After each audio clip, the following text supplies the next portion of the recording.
السلام عليكم ورحمة الله وبركاته. ازيكم يا بنات؟ عاملين ايه؟ وحشتوني جدا جدا جدا.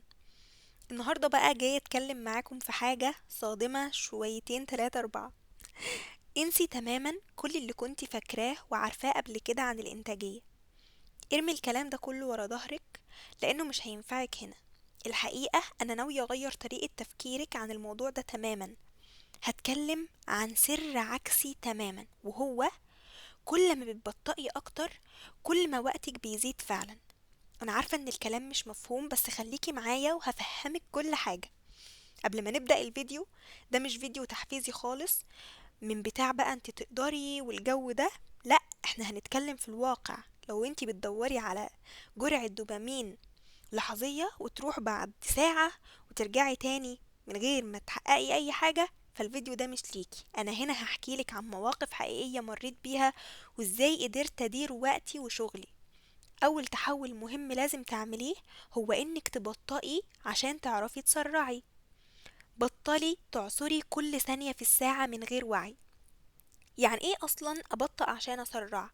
الفكرة مش اننا نكون كسلانين، الفكرة اننا بنلعبها صح. تخيلي كده لو انتي مثلا بتخيطي فستان، لو فضلتي تشدي في الإبرة بسرعة وعشوائية، الخيط هيتعقد وهتضطري تفكيه كله وتبدأي من الأول، صح؟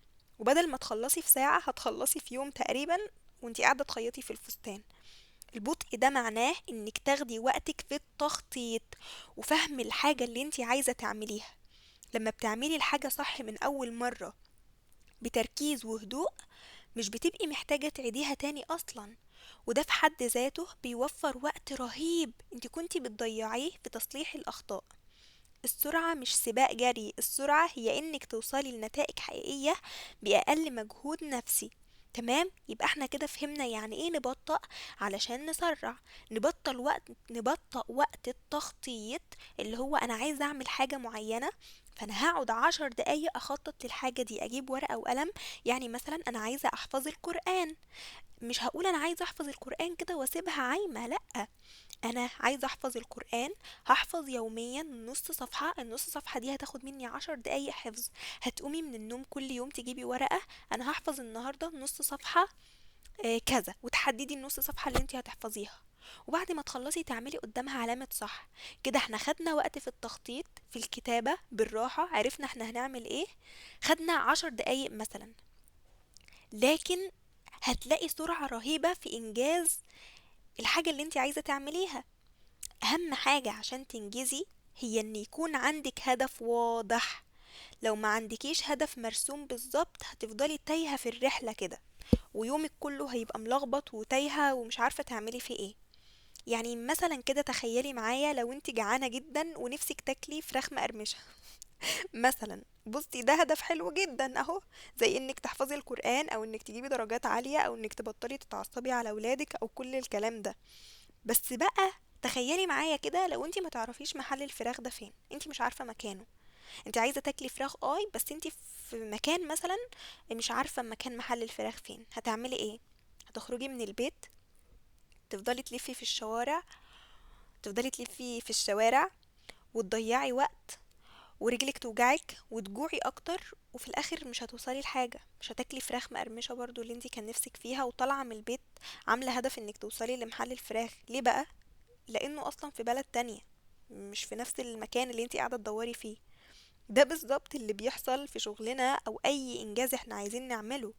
انتي عارفة انك عايزة تنجحي فعلا اهو، انا عارفة ان انا عايزة اكل فراخ مشوية، هجيبها ازاي بقى؟ انا مش عارفة. زي بالظبط كده انتي عارفة انك عايزة تنجحي، بس هعمل ده ازاي؟ انا مش عارفة.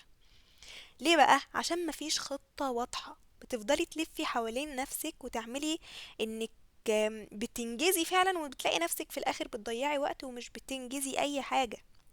يعني مثلا لو انتي عندك تنظيف البيت، انتي ام مثلا، وتقومي كل يوم الصبح تفضلي تلفي حوالين نفسك في البيت كده، تدخلي الاوضه دي تنضفي فيها شويه وتنضفي في الاوضه دي شويه، وعما ترجعي للاوضه التالتة يكونوا ولادك اصلا بوظوا الاوضتين اللي انتي عملتيهم، فتحسي انك بتلفي في دوامه كده طول النهار، مش بتنضفي حاجه. لا منك بتسكتي وتقعدي وترتاحي ومتنضفيش خالص، ولا من البيت فعلا بينضف.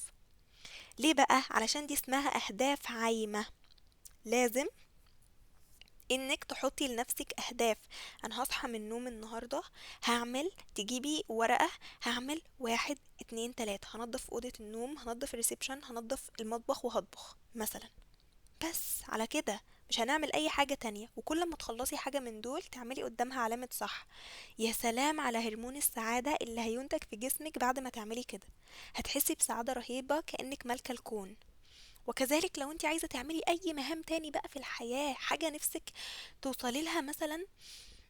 انا نحيفة، فانا عايزة ازيد في الوزن.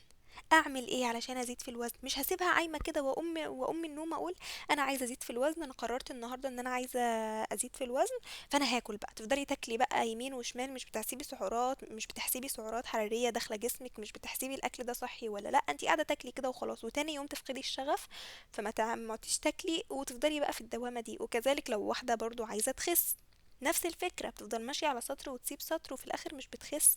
لا، احنا محتاجين نهدى ونعمل خطة.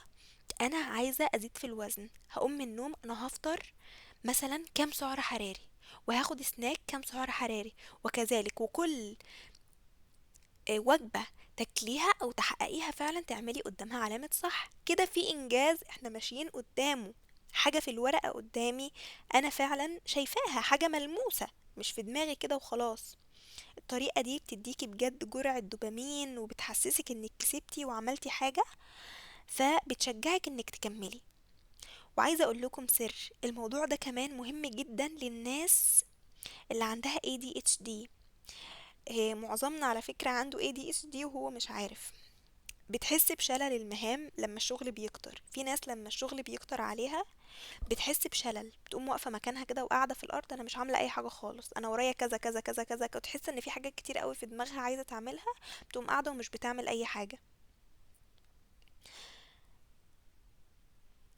أنا مريت بمواقف كنت بكون فيها تايهة وبحاول أعمل كذا حاجة في وقت واحد، وكلهم ما كنتش بعرف أعمل أي حاجة منهم. بس لما بدأت أبطأ نفسي كده وأركز في حاجة واحدة، الدنيا اتغيرت جدا معايا. بعدين، أهم حاجة في كل ده، احنا تعبنا وخططنا وأنجزنا. في نهاية اليوم محتاجين بقى نكافئ نفسنا، ما احنا مش هنستنى حد من بره يجي يكافئنا يعني، لا احنا اللي هنكافئ نفسنا. لو خلصتي الحاجات اللي انتي محددها لنفسك في خلال اليوم، تصحيتي من اليوم وكتبتي في أول اليوم وكتبتي في الورقة أنا هنجز النهاردة كذا كذا كذا، وفعلا في آخر اليوم أنجزتي كل المهام اللي كانت مطلوبة منك، كافئي نفسك بحاجة بتحبيها بقى. انتي تكوني تكباها من الصبح، انا لو عملتي كل ده انا هشتري لنفسي حاجة معينة انا بحبها، او هروح المكان الفلاني، وهكلم صاحبتي الفلانية. ايا كان الحاجة، لازم يكون في مكافأة لنفسك تعمليها. الخلاصة يا بنات، مفيش حد بيعمل عضلات بطن من اول 100 عدة في 5 ثواني. الاستعجال بيجيب توتر واخطاء ويخليكي تحسي بالفشل وتضيعي وقت اكتر في القلق. لما بتهدي بتشتغلي بذكاء، أخطائك بتقل وتفكيرك بيبقى أوضح، وبتحسي إنك في تحكم كامل بيومك. الإنتاجية هي إنك توصلي لهدفك بأقل خسائر نفسية ومن غير ضغط كتير. جربي تهدي كده وتبطئي، وشوفي النتيجة المذهلة اللي انتي هتحققيها. وفي النهاية، لو عجبك الفيديو ابعتيه لكل صحابك اللي حاسة ان عندهم حاجات كتير قوي عايزين ينجزوها ومش عارفين يعملوها. واشوفك الفيديو الجاي. مع السلامة.